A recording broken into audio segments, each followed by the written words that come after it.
Welcome to a Besto TV production. If you enjoy our content, please click the subscribe button. To get notifications of new releases, ring that bell. Thank you, and away we go. Creative continuity.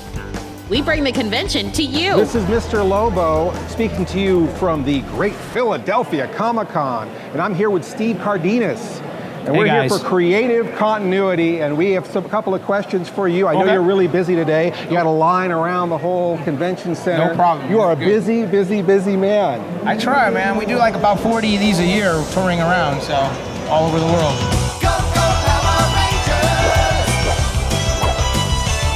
The most coveted role, I would think, for a young actor. I would think that would be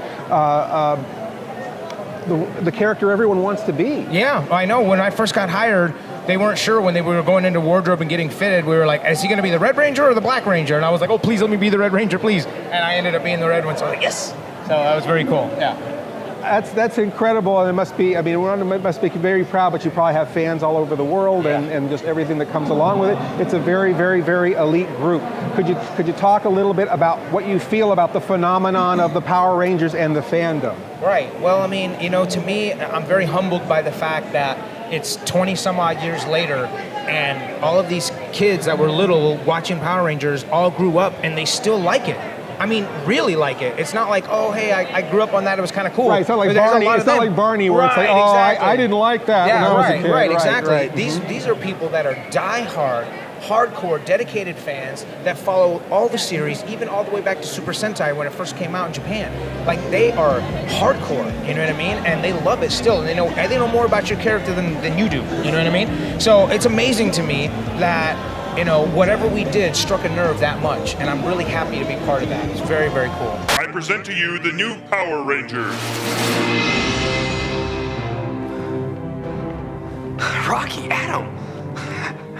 Isn't this incredible?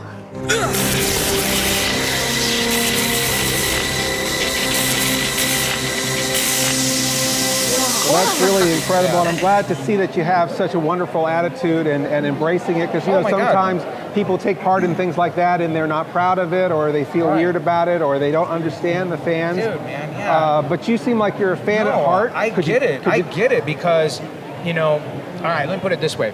When I was a little kid, I was bullied, right? I mean, like really, really bad. Like there was these group of kids that were waiting for me outside of school all the time. Mm-hmm. This is in the early 80s, and then in 1984, the movie The Karate Kid came out, and I saw that movie, and I was like, that's freaking me.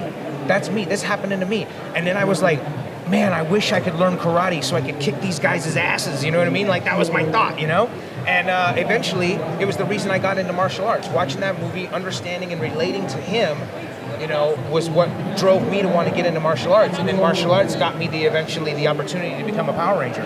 So that started you on your path. So when I started doing these Comic-Cons, and Ralph Macchio was at a Comic-Con one year, I was like, dude, you're the reason. I was like fangirling. I'm like, you're the reason I got into martial arts. I love you so much. Thank you, you know, like almost tearing up, you know. So when people come up and say that to me, I get it. You know, when people come up and say, hey, man, you got me through a really rough time in my childhood. I really appreciate that.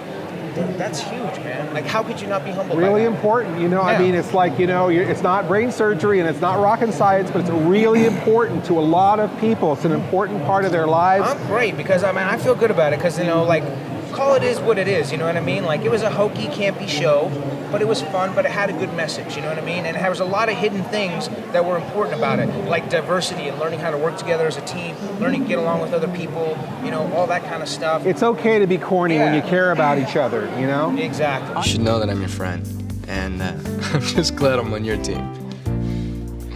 I mean, hey, you know, you can't save the world without working together, right?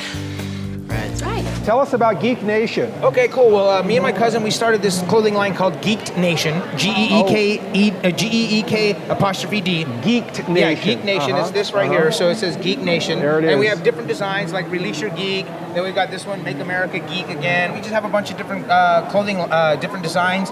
And check it out. It looks like some really cool stuff. Obviously, you're a fan yourself, and it pours into everything that you do. Thank you so much for taking the time to speak with us. Thank you. This is signing off from the Philadelphia Comic-Con, or the Great Philadelphia Comic-Con. This is Mr. Lobo. Let me see you do It's Morphin' Time, man. Come on. Oh, it's morphin' time. Yeah! Nice. Nice. Thanks, man.